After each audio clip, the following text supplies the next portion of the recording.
ಸ್ನೇಹಿತರೆ, ಈ ವಿಡಿಯೋನ ನೋಡ್ತಾ ಇದ್ರೆ ಯಾವೊಬ್ಬ ಮನುಷ್ಯನ ಹೃದಯವು ಕೂಡ ಎದೆ ಝಲ್ಲನಿಸುತ್ತದೆ.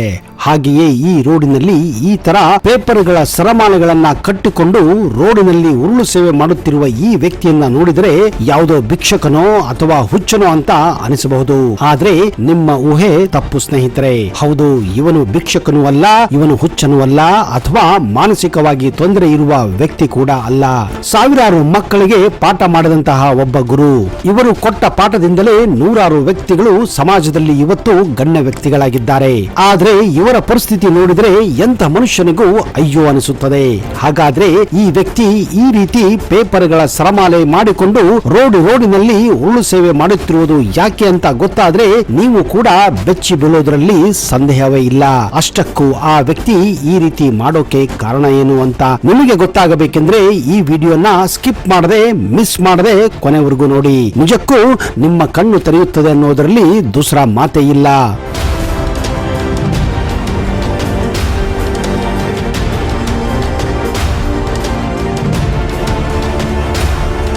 ಅದು ಮಾರ್ಚ್ 10ನೇ ತಾರೀಕು 2019 ಇಸ್ವಿ. ಸುರೇಂದ್ರನಾಥ್ ರಿಟೈರ್ಡ್ ಆಗಿ 3 ದಿವಸಗಳು ಮಾತ್ರ ಕಳೆದಿದ್ದವು. ಸುಮಾರು 30ಕ್ಕೂ ಹೆಚ್ಚು ವರ್ಷ ಕಾಲ ಹೆಚ್ಚು ಕಡಿಮೆ 6 ಸರ್ಕಾರಿ ಶಾಲೆಗಳಲ್ಲಿ ಶಿಕ್ಷಕರಾಗಿ ಕೆಲಸ ಮಾಡಿದ್ದ ಸುರೇಂದ್ರನಾಥ್ಗೆ ಶಾಲೆಯಲ್ಲಿ ಭಾರಿ ಹೆಸರಿತ್ತು. ಅವರ ಕೆಳಗೆ ಸಾವಿರಾರು ಮಕ್ಕಳು ಪಾಠವನ್ನ ಕಲಿತಿದ್ದರು. ಅವರು ಹೇಳಿಕೊಟ್ಟ ಗಣಿತ ಪಾಠದಿಂದಲೇ ಇಂದು ನೂರಾರು ಮಕ್ಕಳು ಕೂಡ ದೊಡ್ಡ ದೊಡ್ಡ ಹುದ್ದೆಗಳಲ್ಲಿ ಇದ್ದಾರೆ. ಸುಮಾರು 2 ವರ್ಷಗಳ ಹಿಂದೆ ಒಂದು ಅಪಘಾತದಲ್ಲಿ ಅವರ ಪತ್ನಿ ಸಾವನ್ನೀಡಾಗಿದ್ದರು. ಅಷ್ಟೇ ಅಲ್ಲದೆ ದುರಾದೃಷ್ಟ ಅವರಿಗೆ ಮಕ್ಕಳೇ ಇರಲಿಲ್ಲ. ಹೀಗಾಗಿ ಶಾಲೆಯ ಮನೆ ವಿದ್ಯಾರ್ಥಿಗಳೇ ಅವರ ಮಕ್ಕಳಾಗಿದ್ದರು. 30 ವರ್ಷ ಸರ್ವಿಸ್ ನಲ್ಲಿ ಯಾವುದೇ ರೀತಿಯ ಒಂದು ಕಪ್ಪು ಚುಕ್ಕೆ ಅವರ ಕೆಲಸದಲ್ಲಿ ಇರಲಿಲ್ಲ. ಆದ್ರೆ ದುರಾದೃಷ್ಟ ಅಲ್ಲಿನ ಸರ್ಕಾರ ಮಾತ್ರ ಅವರಿಗೆ ಒಂದು ಪುರಸ್ಕಾರವೂ ಕೊಡಲಿಲ್ಲ ಅನ್ನೋದು ಅವರಿಗೆ ನೋವಿತ್ತು. ನಿಮ್ಗೆಲ್ಲ ಗೊತ್ತಿರುವ ಹಾಗೆ ಪುರಸ್ಕಾರ ಬೇಕು ಅಂದ್ರೆ ನಮಸ್ಕಾರ ಮಾಡಲೇಬೇಕು. ನಮಸ್ಕಾರ ಅಂದ್ರೆ ಕೇವಲ ನಮಸ್ಕಾರ ಅಲ್ಲ, ಅದು ದುಡ್ಡಿನ ನಮಸ್ಕಾರ ಆಗಬೇಕು. ಆಗ ಮಾತ್ರ ನಿಮಗೆ ಸರ್ಕಾರಿ ಹುದ್ದೆಯಲ್ಲಿರುವವರಿಗೆ ಪುರಸ್ಕಾರ ಸಿಗೋದು ಅನ್ನೋದು ಚಿಕ್ಕ ಚಿಕ್ಕ ಮಕ್ಕಳಿಗೂ ಗೊತ್ತಿರುವ ವಿಷಯ. ಸುರೇಂದ್ರನಾಥ್ ಒಳ್ಳೆಯ ಶಿಸ್ತಿನ ಮನುಷ್ಯ ಆಗಿದ್ದರು. ಜೀವನದಲ್ಲಿ ತಮ್ಮದೇ ಆದಂತಹ ತತ್ವ ಸಿದ್ಧಾಂತಗಳನ್ನ ಇಟ್ಟುಕೊಂಡವರು. ಭಾರವಾದ ಹೃದಯದಿಂದ ತಮ್ಮ ಶಿಕ್ಷಕನ ಕೆಲಸವನ್ನ ಮುಗಿಸಿದ್ದರು. ಇನ್ನು ತಮಗೆ ಬರುವ ಪಿಂಚಣಿ ಅಂದ್ರೆ ಪೆನ್ಷನ್ ನಿಂದ ಉಳಿದ ಜೀವನವನ್ನ ದೇವಸ್ಥಾನಗಳಿಗೆ ಹೋಗಿ ಮಠಗಳಿಗೆ ಹೋಗಿ ಓಡಾಡಿಕೊಂಡು ಕಳೆಯಬೇಕೆಂದು ನಿರ್ಧಾರ ಮಾಡಿದ್ದರು. ಆದ್ರೆ ಇವತ್ತು ನೀವು ಎಷ್ಟೇ ಪ್ರಾಮಾಣಿಕರಾಗಿದ್ದರೂ ಯಾರು ಸುಮ್ಮನೆ ನಿಮಗೆ ದುಡ್ಡು ಕೊಡುವುದಿಲ್ಲ ಅನ್ನೋದು ಸುರೇಂದ್ರನಾಥ್ಗೂ ಚೆನ್ನಾಗಿ ಗೊತ್ತಿತ್ತು. ಹೇಗೋ ತಮ್ಮ ಪಿಂಚಣಿ ಬರುತ್ತೆ, ಅದರಿಂದ ಜೀವನವನ್ನ ಸಾಗಿಸಲಾಯಿತು ಅಂತ ನಿರ್ಧಾರ ಮಾಡಿದ್ದರು. ಅದು ಏಪ್ರಿಲ್ 30ನೇ ತಾರೀಕು. ತಮ್ಮ ಪಿಂಚಣಿ ಕೆಲಸದ ನಿಯಮಿತ ಅವರು ಮಿಡ್ನಾಪುರದ ಪಿಂಚಣಿ ಕಚೇರಿಗೆ ಹೋಗಿ ತಮ್ಮ ಕಾಗದ ಪತ್ರವನ್ನ ಕೊಟ್ಟು ಒಂದು ನಿವೇದನೆ ಪತ್ರವನ್ನ ಕೂಡ ಬರೆದು ಕೊಟ್ಟಿದ್ದಾರೆ. ನಿಜ ಹೇಳಬೇಕೆಂದ್ರೆ ತಮ್ಮೆಲ್ಲ ಕಾಗದ ಪತ್ರ ಕೊಟ್ಟ ಮೇಲೆ ಮುಂದಿನ ತಿಂಗಳಿಂದಲೇ ಅವರಿಗೆ ಪಿಂಚಣಿ ಅಂದ್ರೆ ಪೆನ್ಷನ್ ಆರಂಭವಾಗಬೇಕಾಗಿತ್ತು. ಇನ್ನೇನು ಪಿಂಚಣಿಗೆ ಬೇಕಾದ ಎಲ್ಲ ಕಾಗದ ಪತ್ರಗಳನ್ನ ಡಾಕ್ಯುಮೆಂಟ್ಸ್ ಗಳನ್ನ ಕೊಟ್ಟಾಗಿದೆ. ಮುಂದಿನ ತಿಂಗಳಿಂದಲೇ ತಮಗೆ ಪಿಂಚಣಿ ಬರುತ್ತದೆ ಅಂತ ಸುರೇಂದ್ರನಾಥ್ ಭಾವಿಸಿದರು. ಹೀಗಾಗಿ ಬ್ಯಾಂಕಿಗೆ ಹೋಗಿ ಖರ್ಚಿಗೆ ಸ್ವಲ್ಪ ದುಡ್ಡು ಬೇಕು ಅಂತ ಬ್ಯಾಂಕಿನಲ್ಲಿ ತೆಗೆಯಲು ಹೋದಾಗ ಆಗ ಅವರಿಗೆ ಗೊತ್ತಾಗಿದ್ದು ಅವರ ಅಕೌಂಟ್ ನಲ್ಲಿ ಪಿಂಚಣಿಯ ದುಡ್ಡು ಇನ್ನೂ ಕೂಡ ಬಂದಿರಲಿಲ್ಲ. ಯಾಕೆ ಬಂದಿಲ್ಲ ಅಂತ ಬ್ಯಾಂಕಿನವರಿಗೆ ವಿಚಾರಿಸಿದ್ರೆ ಅದು ನೀವು ಪಿಂಚಣಿ ಕಚೇರಿಯಲ್ಲಿ ಕೇಳಬೇಕು, ಅವರು ಅಪ್ರೂವ್ ಮಾಡಿದರೆ ಮಾತ್ರ ಅಕೌಂಟ್ಗೆ ದುಡ್ಡು ಬರುತ್ತೆ ಅಂತ ಬ್ಯಾಂಕಿನವರು ಹೇಳಿದ್ದಾರೆ. ಸುರೇಂದ್ರನಾಥ್ಗೆ ವಿಚಿತ್ರವೆನಿಸಿತ್ತು. ಕಾರಣ ಅವರು ಪೆನ್ಷನ್ಗೆ ಬೇಕಾದಂತಹ ಎಲ್ಲ ಕಾಗದ ಪತ್ರಗಳನ್ನ ಕೊಟ್ಟಾಗಿತ್ತು. ಆಯ್ತು ಅಂತ ಮತ್ತೊಮ್ಮೆ ಮಿಡ್ನಾಪುರಕ್ಕೆ ಹೋಗಿ ಪಿಂಚಣಿ ಕಚೇರಿಯಲ್ಲಿ ಅಲ್ಲಿದ್ದ ಅಧಿಕಾರಿಗೆ ಅವರ ಪಿಂಚಣಿ ಬಂದಿಲ್ಲ ಅಂತ ಹೇಳಿದ್ದಾರೆ. ಅದಕ್ಕೆ ಅಧಿಕಾರಿ, ಹೌದು, ನೀವು 1 ವಾರ ಹಿಂದೆ ನಿಮ್ಮ ಅಪ್ಲಿಕೇಶನ್ ಕೊಟ್ಟಿದ್ದೀರಾ, ನಾನು ಇನ್ನು ನೋಡಿಲ್ಲ, ನೋಡಿದ ಮೇಲೆ ಅದನ್ನ ಮುಂದಿನ ಅಧಿಕಾರಿಗೆ ಕಳಿಸುತ್ತೇನೆ ಅಂತ ಹೇಳಿ ಕಳಿಸಿದ್ದಾರೆ. 10 ದಿವಸ ಬಿಟ್ಟು ನೀವು ಬ್ಯಾಂಕಿನಲ್ಲಿ ಚೆಕ್ ಮಾಡಿ ಅಂತ ಹೇಳಿದ್ದಾರೆ. ಅದಕ್ಕೆ ಸುರೇಂದ್ರನಾಥ್, ಸ್ವಾಮಿ, ನನ್ನ ಬಳಿ ದುಡ್ಡಿಲ್ಲ, ದಯವಿಟ್ಟು ಆದಷ್ಟು ಬೇಗ ನನ್ನ ಅಪ್ಲಿಕೇಶನ್ ಅನ್ನ ಮುಂದಿನ ಅಧಿಕಾರಿಗಳಿಗೆ ಕಳಿಸಿ ಅಪ್ರೂವ್ ಮಾಡಿಸಿ ಅಂತ ಹೇಳಿದ್ದಾರೆ. ಆಯ್ತು, ಆದಷ್ಟು ಬೇಗ ಕಳಿಸುತ್ತೇನೆ, ಮುಂದಿನ ವಾರವೇ ನಿಮಗೆ ದುಡ್ಡು ಬರುತ್ತೆ ಅಂತ ಹೇಳಿದ್ದಾರೆ. ಆಯ್ತು ಅಂತ ಸುರೇಂದ್ರನಾಥ್ ಮನೆಗೆ ವಾಪಸ್ಸು ಬಂದಿದ್ದಾರೆ. ಮುಂದೆ 1 ವಾರ ಬಿಟ್ಟು ಸುರೇಂದ್ರನಾಥ್ ಮತ್ತೆ ಬ್ಯಾಂಕಿಗೆ ಹೋಗಿದ್ದಾರೆ. ಆಗಲೂ ಕೂಡ ಕ್ಯಾಶಿಯರ್ ಅವರ ಬ್ಯಾಂಕ್ ಅಕೌಂಟ್ ನಲ್ಲಿ ಇನ್ನೂ ಕೂಡ ದುಡ್ಡು ಜಮಾ ಆಗಿಲ್ಲ ಅಂತ ಸ್ಪಷ್ಟನೆ ಕೊಟ್ಟಿದ್ದಾರೆ. ಇದರಿಂದ ನಿಜಕ್ಕೂ ಸುರೇಂದ್ರನಾಥ್ಗೆ ಆಶ್ಚರ್ಯ ಜೊತೆ ಸ್ವಲ್ಪ ಮಟ್ಟಿಗೆ ಸಿಟ್ಟು ಕೂಡ ಬಂದಿತ್ತು. ಯಾಕೆ ಪಿಂಚಣಿಯ ಅಧಿಕಾರಿ ಈ ರೀತಿ ಮಾಡುತ್ತಿದ್ದಾರೆ ಅಂತ. ಮತ್ತೆ ಅವತ್ತೇ ಅವರು ಪಿಂಚಣಿ ಕಚೇರಿಗೆ ಹೋಗಿ ಯಾಕೆ ಇನ್ನು ತಮ್ಮ ಅಕೌಂಟ್ಗೆ ದುಡ್ಡು ಬಂದಿಲ್ಲ ಅಂತ ಅಧಿಕಾರಿಯನ್ನ ಕೇಳಿದಾಗ, ನನಗೆ ನಿಮ್ಮದೊಂದೇ ಕೆಲಸ ಅಲ್ಲ, ಸಾವಿರಾರು ಕೆಲಸ ಇರುತ್ತೆ, ಆಗುತ್ತೆ. ನಿಮ್ಮ ಫೈಲ್ ಅನ್ನ ಈಗ ನನಗೆ ತೆಗೆದುಕೊಳ್ಳಲು ಸಮಯವಿಲ್ಲ, 2 ವಾರ ಬಿಟ್ಟು ಅದನ್ನ ಮುಂದಿನ ಅಧಿಕಾರಿಗೆ ಕಳಿಸುತ್ತೇನೆ ಅಂತ ಸುರೇಂದ್ರನಾಥ್ ಅವರನ್ನೇ ದಬಾಯಿಸಿದ್ದಾನೆ. ಅಷ್ಟು ಹೇಳುತ್ತಾ ಜೋರಾಗಿ ತನ್ನ ಹೆಂಡತಿಯ ಜೊತೆ ಮಾತನಾಡುತ್ತಾ ಜಾಲಿಯಾಗಿ ಇದ್ದ. ಇದನ್ನ ಕಂಡಂತಹ ಸುರೇಂದ್ರನಾಥ್ ರಕ್ತ ಕುದಿಯುತ್ತಿತ್ತು. ಸುಮ್ಮನೆ ಇವನ ಜೊತೆ ಶತ್ರುತ್ವ ಬೆಳೆಸಿಕೊಳ್ಳುವುದು ಸರಿಯಿಲ್ಲ ಅಂತ ಭಾವಿಸಿ ಆಗಲಿ ಅಂತ ತನ್ನ ಸಿಟ್ಟನ್ನ ಕಂಟ್ರೋಲ್ ಮಾಡಿಕೊಂಡು ಮನೆಗೆ ಬಂದಿದ್ದಾರೆ.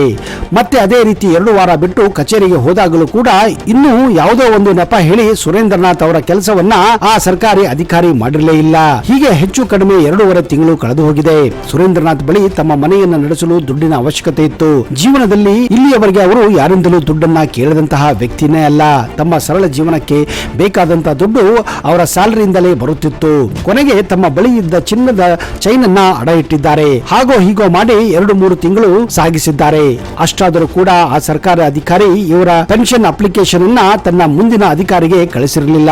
ಅಷ್ಟೊತ್ತಿಗೆ ಸುರೇಂದ್ರ ಪ್ರಸಾದ್ ಅವರಿಗೆ ವಿಷಯ ಗೊತ್ತಾಗಿತ್ತು. ಈ ಅಧಿಕಾರಿ ತಮ್ಮಿಂದ ಲಂಚವನ್ನ ಬಯಸುತ್ತಿದ್ದಾನೆ ಅಂತ. ಆದರೆ ಸುರೇಂದ್ರನಾಥ್ ಜೀವನದಲ್ಲಿ ಲಂಚ ಕೊಡಬಾರದು, ಲಂಚ ತೆಗೆದುಕೊಳ್ಳಬಾರದು ಅನ್ನುವ ಧ್ಯೇಯವನ್ನ ಇಟ್ಟುಕೊಂಡಿದ್ದರು. ಹೀಗಾಗಿ ಮತ್ತೆ 3 ತಿಂಗಳ ನಂತರ ಅಧಿಕಾರಿ ಬಳಿ ಹೋಗಿದ್ದಾರೆ. ಆ ಅಧಿಕಾರಿ ಇನ್ನೊಂದು ಸುಳ್ಳು ನೆಪ ಹೇಳಿದ್ದಾನೆ. ಆಗ ಸುರೇಂದ್ರನಾಥ್ ಎಲ್ಲಿಯವರೆಗೆ ನನ್ನ ಕೆಲಸ ಆಗುವುದಿಲ್ಲವೋ ನಾನು ಇದೇ ಪಿಂಚಣಿ ಆಫೀಸ್ ಎದುರಿಗೆ ಕುಳಿತುಕೊಳ್ಳುತ್ತೇನೆ ಅಂತ ಅಧಿಕಾರಿಗೆ ಹೇಳಿದ್ದಾರೆ. ಹೀಗೆ ದಿನ ರಾತ್ರಿ ಅನ್ನದೇ ಸುರೇಂದ್ರನಾಥ್ ಆ ಪಿಂಚಣಿ ಕಚೇರಿಯ ಮುಂದೆ ಕುಳಿತುಕೊಂಡಿದ್ದಾರೆ. ಹೋಗ ಬರುವವರೆಲ್ಲರೂ ಯಾಕೆ ಈ ರೀತಿ ನೀವು ಕುಳಿತುಕೊಂಡಿದ್ದೀರಾ ಅಂತ ಕೇಳಿದ್ದಾಗ ಆಗ ಅವರ ತಮ್ಮ ಜೊತೆ ನಡೆದ ಅನ್ಯಾಯದ ಬಗ್ಗೆ ಹೇಳಿದ್ದಾರೆ.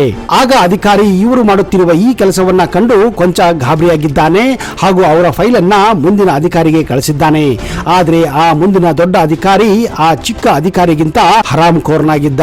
ಅವನಿಗೆ ಯಾವುದೇ ಒಂದು ಕೆಲಸ ಆಗಬೇಕೆಂದ್ರೆ ಸುಮಾರು 10 ರಿಂದ 15 ಸಾವಿರ ರೂಪಾಯಿ ಲಂಚವನ್ನ ಬೇಡುತ್ತಿದ್ದ. ಈ ಒಂದು ಕೆಲಸ ಮಾಡೋಗೋಸ್ಕರ ಶಕೀಲ್ ಖಾನ್ ಅನ್ನುವ ಆ ದೊಡ್ಡ ಅಧಿಕಾರಿ ಸುರೇಂದ್ರನಾಥ್ ಅವರಿಂದ 20,000 ಲಂಚವನ್ನ ಬೇಡಿಕೆ ಇಟ್ಟಿದ್ದಾನೆ. ಅದನ್ನು ಕೊಟ್ಟರೆ ಮಾತ್ರ ನಿನ್ನ ಫೈಲ್ ಅನ್ನ ಮುಂದೆ ಕಳಿಸುತ್ತೇನೆ ಅಂತ ಏಕವಚನದಲ್ಲಿ ಈ ಶಿಕ್ಷಕರಿಗೆ ಕೆಟ್ಟದಾಗಿ ಮಾತನಾಡಿದ್ದಾನೆ.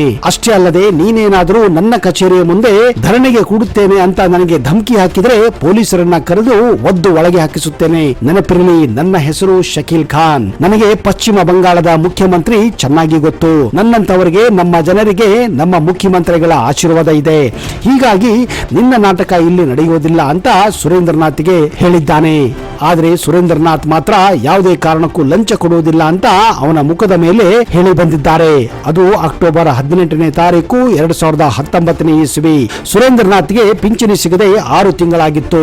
ಅವರು ಸಿಕ್ಕಾಪಟ್ಟೆ ನೊಂದಿದ್ದರು. ಮೇಲಾಗಿ ವ್ಯವಸ್ಥೆಯನ್ನ ಕಂಡು ಅವರಿಗೆ ಎಲ್ಲಿಲ್ಲದ ಸಿಟ್ಟು ಇತ್ತು. ಹೀಗಾಗಿ ಅವತ್ತು ಬೆಳಗ್ಗೆ 9:30 ಪಿಂಚಣಿ ಕಚೇರಿ ಸುಮಾರು 1 ಕಿಲೋಮೀಟರ್ ದೂರದಿಂದಲೇ ಪಿಂಚಣಿಗೆ ಸಂಬಂಧಪಟ್ಟ ಎಲ್ಲ ಕಾಗದ ಪತ್ರಗಳನ್ನ, ಶಿಕ್ಷಕನಾಗಿ ಇದ್ದಾಗ ತಾವು ಸೇವೆ ಸಲ್ಲಿಸಿದ ಕಾಗದ ಪತ್ರಗಳನ್ನ, ಇಷ್ಟು ದಿನ ಪಿಂಚಣಿ ಕಚೇರಿಗೆ ಹಾಕಿದ ಅರ್ಜಿಗಳನ್ನ ಮತ್ತು ಎಲ್ಲ ದಾಖಲೆಗಳನ್ನ ಕಟ್ಟಿಕೊಂಡು ಸುರೇಂದ್ರನಾಥ್ ಆ ಪಿಂಚಣಿ ಕಚೇರಿಯನ್ನ ತಲುಪುತ್ತಿದ್ದಾರೆ. ಈ ಒಂದು ಸನ್ನಿವೇಶವನ್ನ ನೋಡಿ ಇದ್ದಕ್ಕಿದ್ದ ಹಾಗೆ ಅಲ್ಲಿ ಜನ ಕೂಡ ಜಮಾಯಿಸಿದ್ದಾರೆ. ಎಲ್ಲರೂ ಕೂಡ ತಮ್ಮ ತಮ್ಮ ಫೋನುಗಳಲ್ಲಿ ಈ ಘಟನೆಯನ್ನ ಸೆರೆ ಹಿಡಿದಿದ್ದಾರೆ. ವಿಷಯ ತಿಳಿಯುತ್ತಿದ್ದ ಹಾಗೆ ಎಲ್ಲ ದೊಡ್ಡ ದೊಡ್ಡ ಮೀಡಿಯಾ ಕೂಡ ಅಲ್ಲಿ ಕವರ್ ಮಾಡಲು ಬಂದಿದ್ದವು. ಕೇವಲ ಅರ್ಧ ಗಂಟೆಯಲ್ಲಿಯೇ ಈ ವಿಡಿಯೋ ಸಿಕ್ಕಾಪಟ್ಟೆ ವೈರಲ್ ಆಗಿತ್ತು.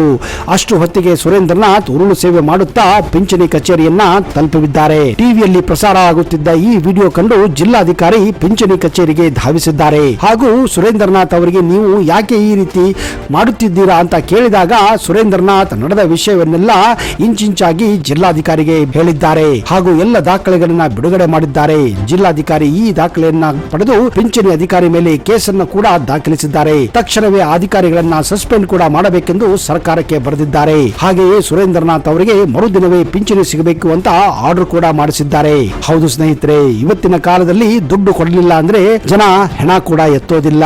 ಅಷ್ಟು ಕರಪ್ಟ್ ಆಗಿದೆ ನಮ್ಮ ಸಮಾಜ, ನಮ್ಮ ಸರ್ಕಾರಿ ಅಧಿಕಾರಿಗಳು. ಅಂತವರಿಗೆ ಬುದ್ಧಿ ಕಲಿಸಬೇಕೆಂದ್ರೆ ಈ ರೀತಿ ಸರ್ಕಾರ ಬೆಚ್ಚಿ ಬೀಳುವಂತಹ ಕೆಲಸಗಳನ್ನ ಮಾಡಲೇಬೇಕು. ಯಾರಿಗೂ ಕೂಡ ಕಷ್ಟ ಕೊಡಬೇಡಿ, ಯಾರಿಗೂ ಕೂಡ ಹೊಡೆಯಬೇಡಿ, ಬಡೆಯಬೇಡಿ, ದುಡ್ಡು ಕೊಡಬೇಡಿ. ಸಮಾಜಕ್ಕೆ ಗೊತ್ತಾಗುವಂತಹ ಇಂತಹ ಕೆಲವೊಂದು ಅಸಾಮಾನ್ಯ ಕೆಲಸಗಳನ್ನ ಕೈಗೆತ್ತಿಕೊಳ್ಳಿ. ಆಗ ಮಾತ್ರ ಇಂತಹ ದುಷ್ಟ ಅಧಿಕಾರಿಗಳು ಬಗ್ಗೋದು ಮತ್ತು ನಿಮ್ಮ ಕೆಲಸ ಆಗೋದು.